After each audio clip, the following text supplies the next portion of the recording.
Hi, on the Delatronics bench this morning is an Akai 4000DS.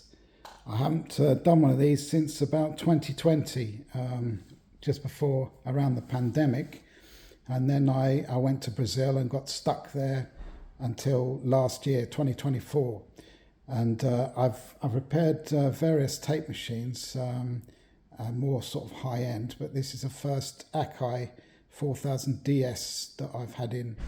Back in the day, between 2015 and 20, I used to buy these in for parts not working for about between 25 and 50 pounds, do them up and then sell them on eBay for the money plus my time and labour and everything. So I used to keep these going. I used to get lost causes and keep them going. This one, the customer brought this into me yesterday, and I'm just evaluating it at the moment. There's a few problems with it. One is that the counter is not working at all, so that would most probably be the counter belt. I sell those on eBay on the Delatronics platform as well. It's a common thing to go after a while. The other thing is he's complaining that it's a bit muffled in sound. I can't actually hear that as such. But I mean, I'm using this tape here. This says Eurovision 1966 on it. I bought a batch of old tapes to use for testing. I've got a pile of them, so I'm going to go through them. But this was actually recorded in 3 3/4, and I think it's a mono. So this, no, sorry, not 3 3/4, 1 7/8. This was recorded in. This does 2 speeds. There's the sleeve there that you would put onto the capstan there to change it to 7.5. Without that capstan part in place, it is 3 3/4. That's how you change the speed. Not by this switch here. This is the equalizer, because the EQ needs to adjust itself according to the tape speed. I've noticed here that the power switch doesn't do anything. Look, it's still on. So there's something wrong with the power switch. It's permanently on. It's supposed to be off, but it's permanently on. So, oh, hang on. No, sorry, correction. The power switch is working fine.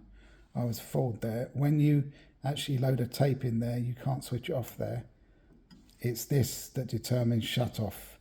If this is in the on position, this doesn't shut off. See, if I put this on, see, it's not shutting off. If I put this to shut off position, oh, it shuts off. So my mistake. Is a long time since I worked on one of these. This here, obviously, you need to make sure it's set to 50 hertz or the frequency that your mains runs in, otherwise it'll run slow or too fast depending on which you set it to. It's a very basic but very nicely made machine. This is in extremely good condition. The guy bought this off somewhere and he paid virtually nothing for this, really cheap. I won't say how much he paid for it, but it was very, very cheap. And it's in extremely good condition. I mean, it's like almost like new in places. There's a little bit of vinyl cracked off there, which is to be expected for a unit of this age.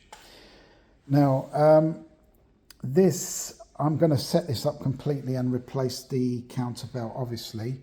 I can play this tape because it's from Eurovision 66, but also because it's in the wrong speed, you're not going to be able to understand it anyway. So there we are. AI computer, strike me for copyright if you dare. It's such a pain, that thing. I keep going on about it now. I can't believe it. But it's just coming out of the right channel. It could be the way it was recorded on a mono tape recorder. I've gone through these. Oh, there we go. Oh dear, that's the right speed. Oh no, it isn't. It is on both channels, but because it's recorded on a mono tape recorder, it's only coming out the right side, but both channels are working. Even though it's running fast, it doesn't sound too bad actually. So I've had a look at the heads. They're not, turn this off now. I've had a look at the heads. They're not too badly worn down or anything. There's a few scratches on there, but there's no real nasty wear on there.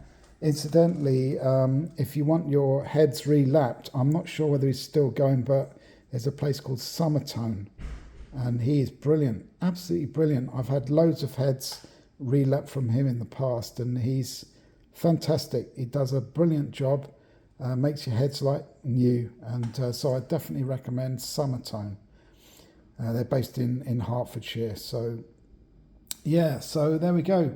What else can I tell you about this? So common that the counterbelt goes. Oh, the other thing you've got to watch out on these if you buy one is that these are firm. They're not sort of loose, because there is a cam behind there made of monkey metal, as I call it, and it disintegrates after a while, and then you've got no controls there. So look out for that when you're buying one of these. Other than that, they're great little workhorses.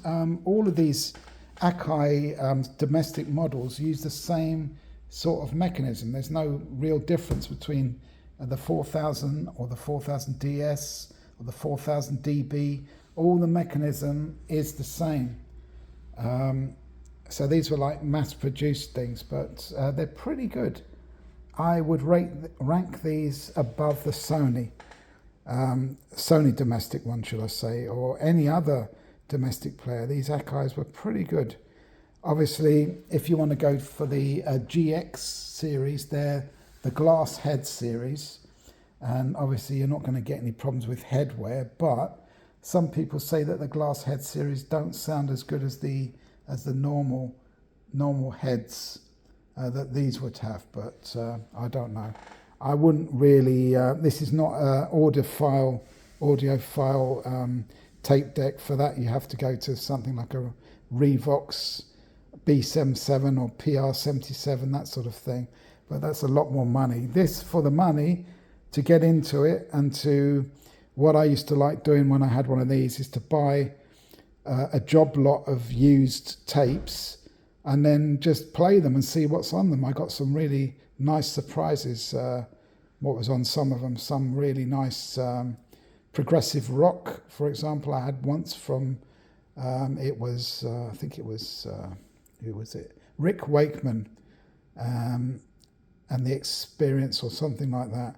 And it's progressive rock, and it was quite good actually. I've had some old 10cc as well, Feel the Benefit, loaded on a tape. I've had some really nice old jazz music as well on a tape. So yeah, that's the joy of one of these, to actually use it as a domestic player, and just play tapes that you buy in a job lot. So that was the main thing that I got. As a serious unit though, it's not bad. It gives you a nice analog tape sound, as long as the decks are well serviced and sorted out. You can get a reasonably good sound out of these, a typical tape type sound. So yeah, I definitely recommend these as a sort of a domestic first step into reel-to-reels. So if you've got one at the moment that's languishing in your attic or whatever, and you maybe tried it and it doesn't work very well, or you want your service, just contact delatronics.com, and I will service it for you. A basic service with no major faults, you're looking about £140, 105 to 140, something like that, depending on how much needs to be done. And yeah, I've got very fast turnaround at the moment, so get in touch if you need that service. Thank you very much for watching. Please like and subscribe and comment in the sections, and I will endeavour to answer all your questions.